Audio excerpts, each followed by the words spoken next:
માંડવી તાલુકાના નાની ખાખર ગામે આવેલ ગ્રેવિટા ઇન્ડિયા લિમિટેડ કંપનીને ગ્રામ પંચાયત દ્વારા ગેરકાયદેસર બાંધકામ તાત્કાલિક અસરથી રોકી દેવા માટે સત્તાવાર નોટિસ આપવામાં આવી છે.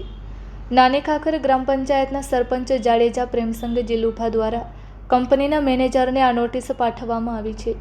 નોટિસમાં જણાવાયા અનુસાર ગામના સર્વે નંબર 402માં આવેલ કંપનીના એકમની બાંધકામ મંજૂરી તાજેતરમાં તારીખ 11/8/2026ના રોજ મળેલી ગ્રામસભા દ્વારા નામંજૂર કરવામાં આવી છે.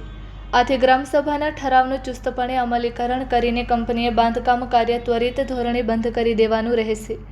જો કંપની દ્વારા બાંધકામ અટકાવવામાં નહીં આવે તો ગુજરાત પંચાયત અધિનિયમની સંબંધિત કલમો હેઠળ કંપની સામે કાયદેસરની કાર્યવાહી કરવામાં આવશે. આ નોટિસ ગામની ન્યાય સમિતિના ચેરમેન નવીનચંદ્રભાઈ મહેશ્વરી તથા ગ્રામ રક્ષા સમિતિના સભ્યો દ્વારા કંપનીના મુખ્ય ગેટ પર ચોંટાડવામાં આવી છે.